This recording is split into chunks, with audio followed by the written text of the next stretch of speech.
Merci beaucoup d'avoir accepté notre invitation, Larbia Mouchi.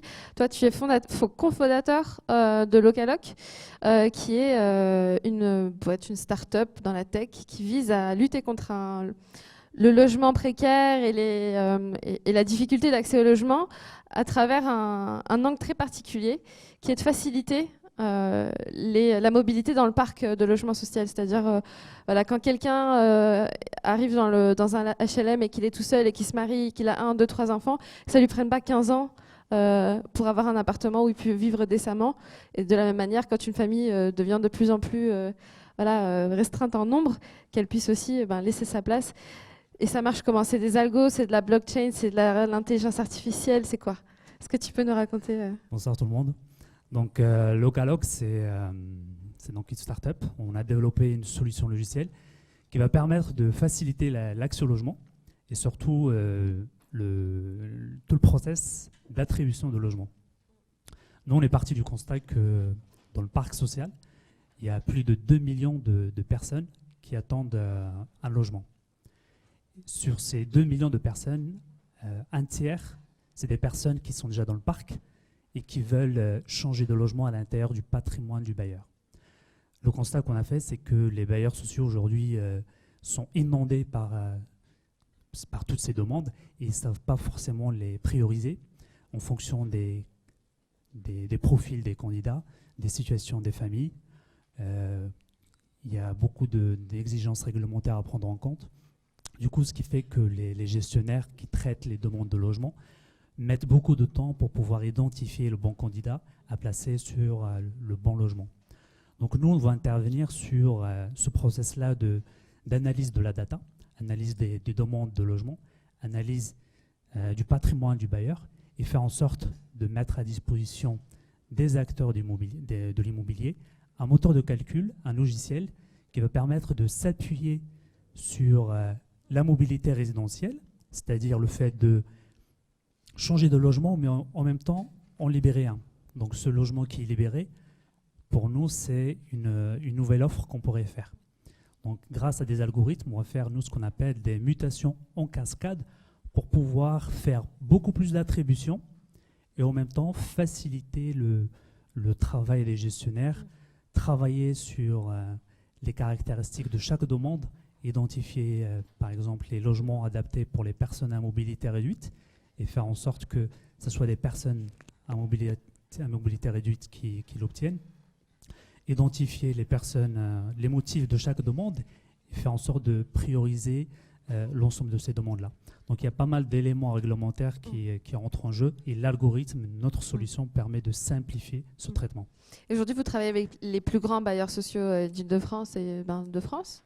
Et vous travaillez aussi maintenant un peu avec le Pôle emploi pour, en plus de permettre de faciliter ce mouvement dans le parc social, de combiner trouver un logement avec trouver un emploi. Et ça, c'est aussi un grand chantier. C'est ça, c'est un sujet sur lequel on travaille à la fois avec Pôle emploi et Action Logement, le 1% patronal. Et il y a des sujets en cours pour faire en sorte que le logement puisse devenir un élément qui va encourager l'accès à l'emploi. Parce qu'aujourd'hui, il y a pas mal d'offres d'emploi qui ne sont pas pourvues parce que finalement, il n'y a pas un logement qui permet donc de se rapprocher de ce lieu de Parce qu'effectivement, ces problèmes, c'est des problèmes qui sont... Enfin, il y a des intersections, c'est en cascade, il y a plusieurs niveaux pour essayer de sortir les gens de la précarité qu'on n'imagine pas forcément comme ça. C'est que voilà, pour avoir un appart, il faut un travail. Pour avoir un travail, il faut avoir des conditions. Enfin, voilà. Et c'est aussi comme ça que vous voyez les choses, avec aussi un angle sur les seniors, sur lesquels vous travaillez aussi beaucoup.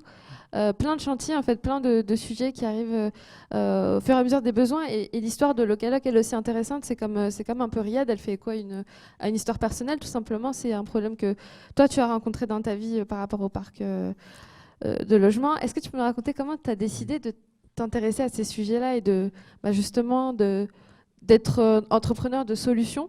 Parce qu'avant, tu étais bien, tu gagnais bien ta vie, tu étais dans le secteur pétrolier. Exactement. Donc moi, C'est quoi le déclic? je viens d'un secteur qui n'a rien à voir avec l'immobilier. Donc je travaillais, on va dire, dans le golfe du Mexique, en Afrique, sur des plateformes, sur des bateaux en offshore. Et puis à un moment donné, je me suis dit finalement, j'ai envie de faire quelque chose qui puisse vraiment, qui me tient à cœur et qui réponde à une vraie problématique que les gens que je côtoie au quotidien rencontrent. L'accès au logement, c'est un vrai problème pour tout le monde.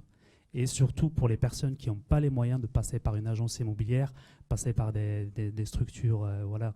Donc pour moi, faire en sorte que faciliter l'accès au logement, c'est là que je devais me lancer parce que j'avais envie de me lancer en tant qu'entrepreneur. Et la thématique de logement, pour moi, ça avait du sens parce qu'aujourd'hui, quand on n'a pas de logement, c'est très très compliqué. Quand on n'a pas de logement, il nous manque quelque chose dans notre vie, tout simplement, quoi. Le logement, c'est le repère pour toutes les personnes. Et c'est là que nous, avec mon associé, on a décidé de se lancer. Absolument. Et toi, vous êtes en train de décoller là, avec Localoc, vraiment, là, ça commence vous sortez, vous faites un peu plus que sortir la tête de l'eau. Ça a été difficile pendant un an, un peu plus même. On le disait tout à l'heure, il n'y a pas que quand on est dans l'associatif qu'on ne se paye pas. Il y a aussi au début de l'entrepreneuriat. Exactement. Donc nous, on est Et là, encore en vous mode en êtes start-up. où? Ouais. On continue, on est en plein développement commercial. Donc il faut qu'on continue comme top porteur de projet. Il ne faut rien lâcher, il faut se battre. Il faut s'entourer des bonnes personnes, avoir le bon réseau et puis surtout avoir la motivation de se lancer et de travailler tout simplement.